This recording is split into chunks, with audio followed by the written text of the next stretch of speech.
Hello, welcome to our first outdoor edition of Sounding Board. We're in a local country park. I'm here with my brother Nick. Unfortunately, it's quite sad to see that we're sat right in front of a play area that's been cordoned off and kids just aren't allowed to use it. But there are a couple of people barbecuing. There's certainly more people using the area. There's way more people out, which is great to see. In fact, if anything, people aren't diving out the way of you on a path like they were before. But we thought it'd be nice to do this outside. In fact, this is our first comeback edition on YouTube for our YouTube subscribers. But this actually we thought we would do as a much shorter edition, a sounding board short. We are here in our shorts.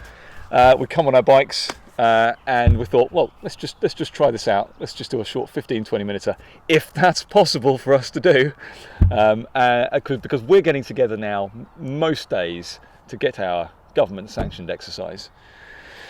So Nick, I think in the last podcast you talked about what was going on with your school. I think you'd emailed the head teacher at that point because he was going a lot further than not only the government regulations but the advice as well. They'd kind of taken it even one stage further. So have you heard back? I have, and I did what I'd never done before with the school because we're big supporters of the school. The kids are flourishing there, and that's obviously in the context of the curriculum that has been set. These are state schools. We can't afford to send them elsewhere. But we did have a choice of schools to send them to, and we really like the school. We really like the teachers. I mean, it was the school that you went to. I mean, I was too old, but you went to it for a few years. That's right. They opened up the school. We were both at the same school, and then I moved to the other one because there was only going to be a longer time for me to be there, whereas you finished out your last couple of years at the other one. Great school. It's been extended massively. It's doubled in size since I was there. And this current head teacher has been there for quite a few years now and seen that expansion. He's shaped that expansion. And we've been really impressed with him. This is the first time I've got in contact, other than to say, good morning in the playground or something like that. This is the first time I've got in contact. I wrote a letter. I wrote it with my wife. We sent it in. And actually very quickly. So we sent it in in the evening. Next morning by 9:30, he's ringing me on my mobile, and I put in all my details, and I very much said, look, want to talk about this, however you want to do it. I'll come and visit you in the car park, whatever you want to do. And he gave me a shout, and we had a full half-hour conversation on the phone. Where we went through everything, and it wasn't that he was able to address my concerns, because my concerns are real, and my concerns are there in the measures that they're saying they're going to do. But he was at least able to tell me why they were doing what they were doing, and it's the teaching unions and it's the local authority. I mean, we probably could have guessed that. Because I mean, so teaching unions are, I mean, every union is massively left wing. That's just the way they are, and they always, particularly with a Conservative government, whatever measures they'd have put in place, even if it was identical to a blueprint that the unions had put forward, they'd always have to go further. And even, I mean, we were talking about this recently. Even when Tony Blair was in charge, he was kind of seen as an evil right winger by the unions, and they had to go further still. So I guess that's no surprise. So we talked at length, and I had already put in my letter the kinds of things that I imagined that he was having to go through. Having never run a school, but I imagine in much the same way that I'm having to get people back into the office, you are going to be facing the following things, and I get from the government guidance you're going to be facing the following issues in terms of physical classrooms, the cleaning, the staffing, the fear, and all that. And it was a very, very positive, very constructive conversation where I think that he got that I knew what I was talking about. I got that his heart was in the right place, and that he's got an incredibly complex task trying to get not just the children in Foundation Year 1 and Year 6 back, but also deal with the children of key workers as well, which the government guidance also encourages all the parents of children, the key workers, to send their kids in, regardless of whether they can deal with them at home, as part of this general ramping up of getting people back to school. And as I say, it's a nightmare. I don't envy them at all. But the government guidance is very clear. It's very clear, and it says, for example, that primary age children are not expected to maintain 2 meters distance from each other. Okay, and it then talks about halving the class sizes, talking about having no more than 15 children. And bear in mind, we're talking only about Foundation Year 1 and Year 6, so that's 3 out of 7 year intakes that they've got. So if you just halve the class sizes, you've obviously got double the amount of classrooms available. So that should be fine. And it talks about not mixing those groups up. So if you're in your group of 15, that's the group of 15 that you're with constantly. Exactly, and you keep the same teacher where possible, and you don't mix with the other groups where possible. You do practical things like staggering start and finish times, staggering lunch times, and break times, and things like that. Regardless of what you think about whether or not schools should be open or not, they seem quite reasonable in their aims, and they say we've taken this into account with the science. The science. Although, and yet, the teaching unions and the local authorities are saying to my head teacher, you've got to have 4 square metres for every student. So go back and measure your classrooms. There's no talk of measuring the classrooms in this guidance, it just says classrooms, okay? And so go back and measure, and then you need to get the density just at an absolute minimum of this 4 metres squared. And even though the guidance says space the desks apart, space the desks as far apart as possible. No mention of making them 2 metres. Whereas again, the advice on there, the risk assessments from teaching unions and from the local authority is that the desks have got to be 2 metres apart, which is then putting a new ceiling on the number of students that can go into the class. And so our school is saying, well, we can only get 8 to 10 people in a class, which means now suddenly I can't have all of these people in. That's ridiculous. And they're not, I know you talked about following the science. The science, all the evidence so far, because I've looked into this, is that there's no evidence that it passes between children and adults. No, exactly.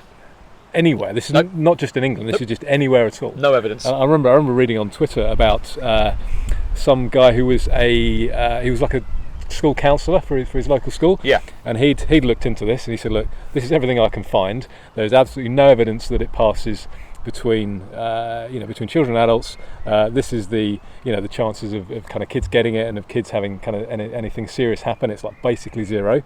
We should just open the school back up. And he kind of presented all this evidence to everybody and said, look, if you have alternative evidence that I haven't seen, I want to see it. Then show me now. Nobody could show him anything. They all voted unanimously to keep against him to keep the school closed. It's just crazy. But with the scaremongering that's out there. By the time this goes out, an article I've just written for the Hector Drummond magazine will be live, and it's where I'm debating this point of, will I send my kids back to school or not? And I referenced the Times this morning, front page of the Times, that talks about how children are just as likely to get ill as adults. And then you read the article, this is front page, that's the headline, and then you read the article and it's infected, not getting ill. Those are fundamentally different. I mean, that's nothing other than scaremongering, is it? But my concern is not that these are silly rules, which they are. The government rules, they're doable. They're practical, and again, when you read it, there's lots of where possibles and things, which means, and even say, there's even a line in there saying, where you can, maybe put a divider up in a corridor if it's big enough, but the chances of catching it while passing someone are extremely low. That's what it says. You don't interpret that as, well, that means I must close this corridor. It means be sensible about it. But my concern is a class size of 10, 15, doesn't matter what. If you're going to tell my 5-year-old daughter in foundation stage to stay away from her friends, or to not play next to someone, or to no longer share phonics on the mat where they're all sat together learning, I don't think that's very good for her mental well-being. Well, no. So you think the kind of emotional and psychological damage that could do to a kid if they're told every single day, no, you need to stay there, don't go anywhere near. Stay on your spot. Any other kid. That's going to be horrendous. Now, going back to the conversation I had with the head teacher, and as I say, I think he's being hampered by rules he cannot control. I don't know specifically whether he would just be following the government guidance, but he doesn't report to the government. He reports to the local authority, and in some measure, he's being told by the unions. And that's ridiculous. I don't know how much freedom he has, and I don't want to cast aspersions on him, because we had a very practical conversation, and he said, "Look, I'm not gonna. He said, I don't think any of my teachers are going to separate children. I don't think I'm going to stop them from hugging each other. I think if a child comes up and tries to hug them, they're not going to stop them." He said, yesterday, I was in the school, child came up to me, hugged my leg. Obviously, I didn't stop him. And so you hope that there's enough common sense to do that. But the types of stuff he said that they had to stop doing still made me feel like this was going to be more of a prison camp than a school. And so right now, I'm in two minds as to whether to send my daughter back. We've talked to a lot of other parents. So far, we can't find anyone who isn't a key worker who is sending their kids back into foundation. And so actually there's another factor at play now. If none of her friends are going back, why would I send her back? Then why bother? Yeah, exactly. Honestly, right now, I'm tempted to set up a school of 15 in my garden and say to those parents, do you want to come and learn? Or just come here. This outdoor space here. Shall we all meet here and we'll call this a school? I mean, obviously that's completely against so many regulations and so many laws and all of this, but I'm done with it. Well, yeah, but I mean, and you and I could teach these kind of young kids rudimentary mathematics. We could read them stories. They're getting set stuff. I mean, again, this is what's great about our school. They have been setting work daily. They've been sending videos. They've been sending online materials. They've been emailing. They've been telephoning the students. I know schools in Peterborough that have just gone dark on their pupils and the parents, which I think is outrageous. I mean, that's scandalous. But we have the materials, let alone the fact that, it doesn't take much imagination to, play with some bottles and some jars and do some science and, all of this kind of stuff. Or, the natural world around us and, the current topic with Foundation is mini beasts. Let's go and dig up some worms. Brilliant. I mean, I just think it's ridiculous that, and it sounds like, from what you're saying, it's not this guy's fault, the headmaster. I don't think it is. And I don't think he can have any impact personally. In the same way that if you or I were to phone up the teaching union or the local authority and say, why aren't you following the government guidance? You'd be met with, we're just trying to keep people safe. Yeah, exactly. So that's what I think the issue is. It's that it should be within his control. Yes. He's the headmaster of the school. Yes, he should have that power. He should have the power to say, you know what, this is the government guidance, or even because it's not his school. I think the government guidance goes too far. Let's go to the let's just take it to the letter of the law, for example. Yes. But he has no power. No, exactly. Well, it's not his school. He works for. Again, I don't know how. Well, nowadays there are trusts for academies, and we're part of a very small academy trust of 3 schools in Peterborough. They've tried to do the minimum they can with the trust idea, with the academy trust idea. But yeah, it's not his school. He doesn't run it in that say.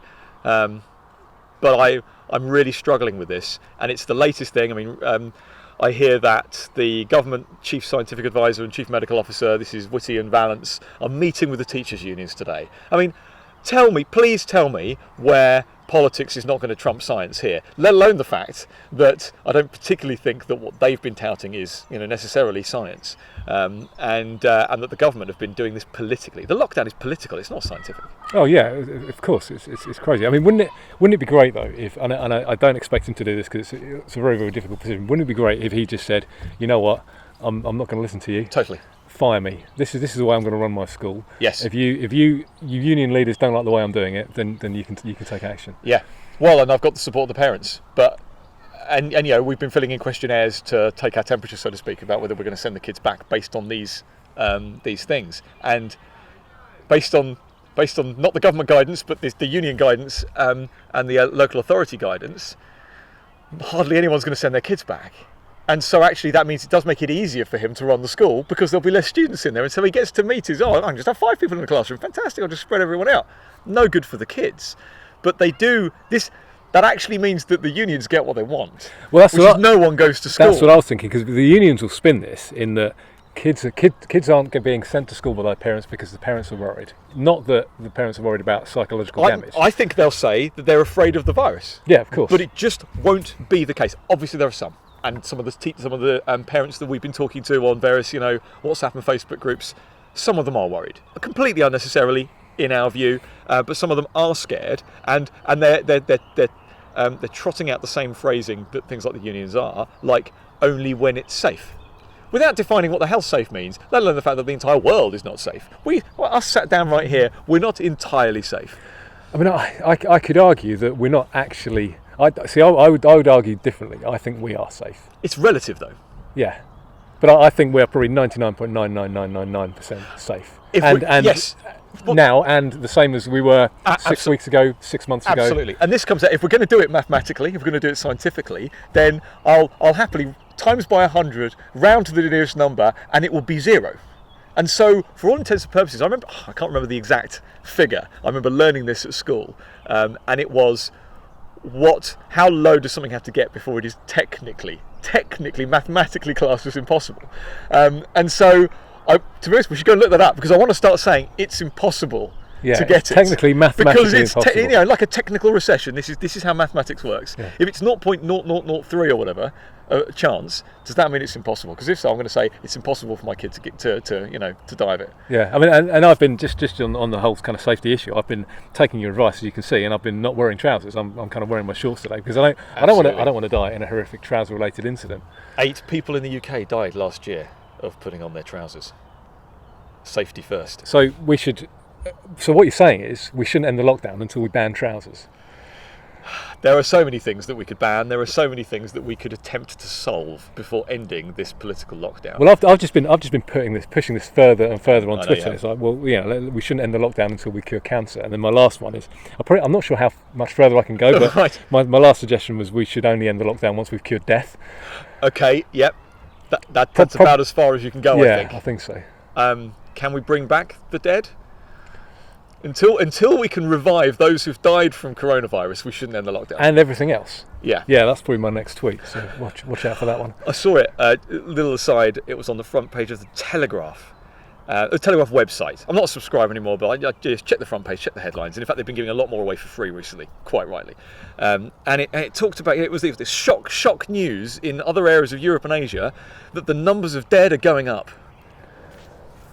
Exactly. Head in hands, face palm moment. If people are dying, of course the number of dead's going to go up. Well, are you expecting them to reanimate and come back to life if it was going to be negative death? Well, that's been my issue with some of the headlines. It's like, death count rises again. Yes. What do you expect it to do? The death count for all deaths will never stop rising. Yeah. Death count increases. Really. Yeah. Yeah. News just in. Right. Should we call it there? Okay. That was our first short edition of Sounding Board. We are wearing our shorts. We're back on YouTube. Sorry for not being around for the people who watched us. We're now back. Hopefully we'll try and do a few more of these in the park, in the open air. See you again next time.